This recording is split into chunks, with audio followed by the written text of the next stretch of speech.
All right, welcome to episode 2 of the Visual Marketing Show. Today we're joined by our co-hosts, John Kreider from Naples in Florida and Tim Kruger from Los Angeles, California. All right, so today's big question is this. When it comes to the photos you're using in your business, is it better to go for quality or quantity? John, what have you got? Well, Darryl, that's going to depend a lot upon the properties themselves and the businesses themselves and what they're expecting to get out of the images that we're producing for them.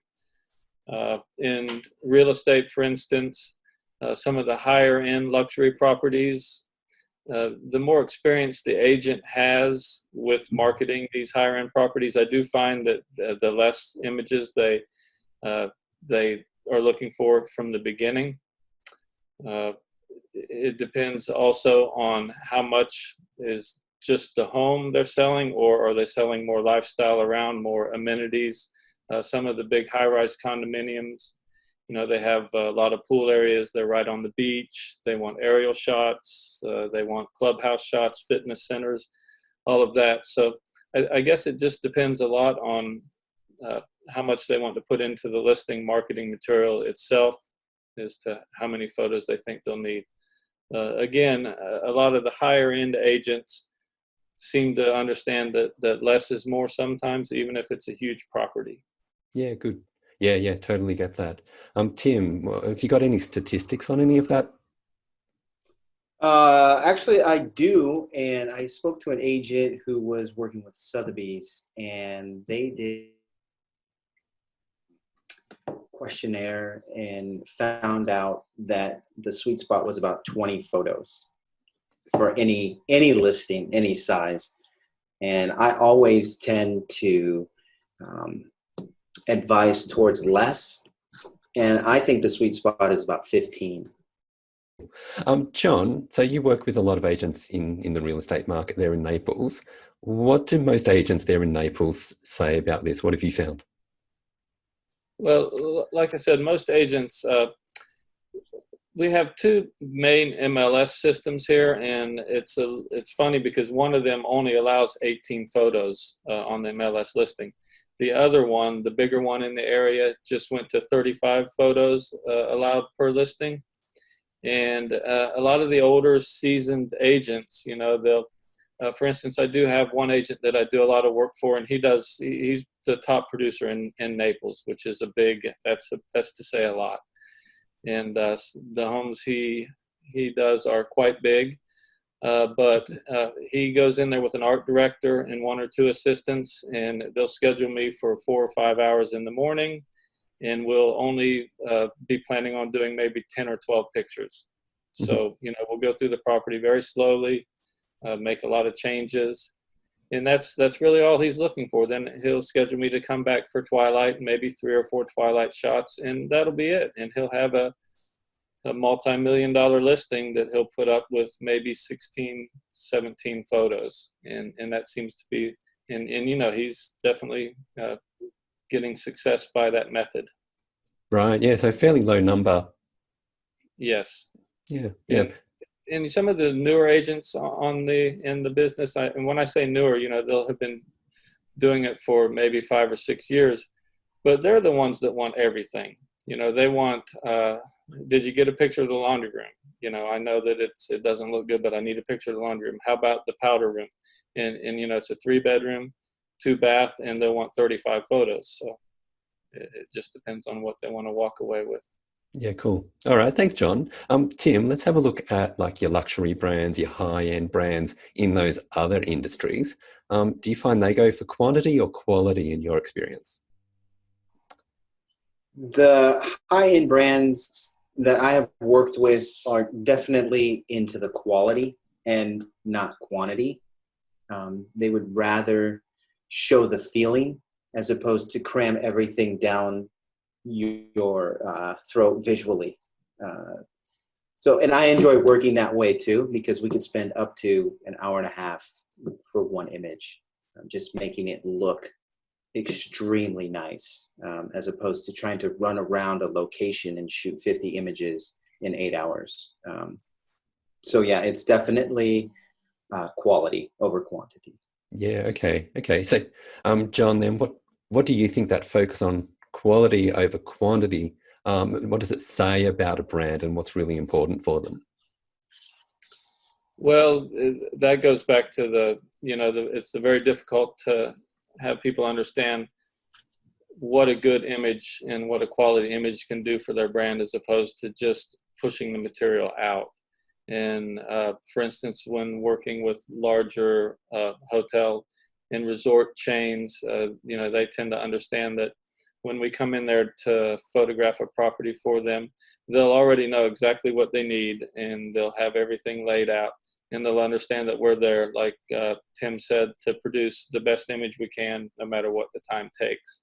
And of course, that's, that costs money, and they're willing to pay it because they do understand that quality definitely projects, and they also have standards that they need to hold up to.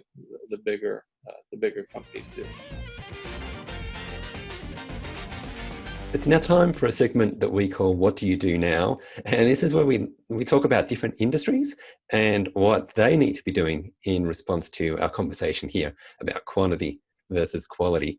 We'll start with Tim. If you're an interior designer, say in Los Angeles, what do you do when it comes to quality versus quantity? That's a great question. And if I were an interior designer, I would think about my brand continuity and how I want to project myself to my ideal client. And it's not going to be quantity. It's definitely going to be quality. And I'm going to take the time to brand myself in a way that aligns with my vision. Does that make sense? Is that? Yeah, totally. Yep. Do you have a conversation with them about that beforehand? So when I shoot for an interior designer, they'll say, oh, well, how much per photo? And I say, well, that's a great question, but what are we trying to get after through these shoots? Tell me more about your brand. What's your website like? Are you updating your website? Are you working with a branding company? Because if you're working with a branding company, it's better to work with them, and then I come alongside and partner with you so we can be on the same page. Because if you have the photos, then you go to the branding, and then by the time they get to where they want to go, if it's not aligning, then they've wasted their time and money. So I'm upfront with interior designers, like, look, I might not be the photographer for you. Let's talk about this more and really tease out what we need to accomplish during the photo shoot. So it's really important to understand their brand and what they're after. Yeah, I like that a lot about what Tim said about the continuity of a brand, because a lot of the interior designers that I've worked with are from out of town, and I'll never even meet them. I'll be sent on site, for instance, for an assisted living facility or something like that they've just built or remodeled. And what we try to do is try to have a really good look at their website, like Tim said.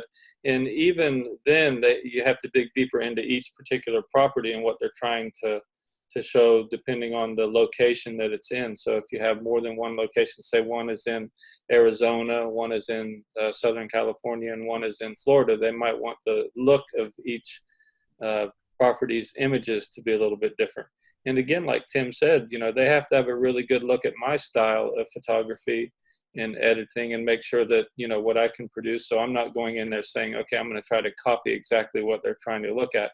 We kind of have to have already merged a little bit as far as that goes. Yeah, good. Yeah, go on, Tim. To riff on that a little more is, I want to know how much of the process they were a part of, because sometimes they pick the fabric and the chairs and the tables, but that's all they had a hand in.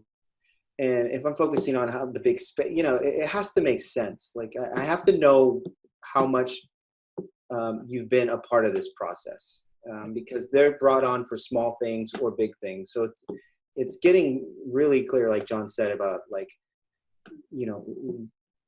where have you what part of the project have you been? Holistically or just a part or partial? So those things are all important. Yep. Yeah, excellent. John, if we just then switch back to real estate, if you're a real estate agent then in your part of Southwest Florida, what do you do now? Yeah. Well, as far as the quality of your photography goes, it really goes straight back to the commercial and interior design work we were just talking about. And I try to get this point across to the agents that I work with that are newer, that no matter what the property value is that you're going to list right now, that property's images are forever going to be attached to your personal brand. And to whatever your budget is, if your budget is only 10 good photos, as opposed to, trying to pump out 50 good photos, then go for the 10 good photos, attach that to your brand, and then move on to the next listing. And then hopefully you can parlay that into a better listing the next time. All right, that's it for episode 2. Please leave a comment below and go and check out John and Tim's website if you want to learn more about what they do. All right, we'll see you next time.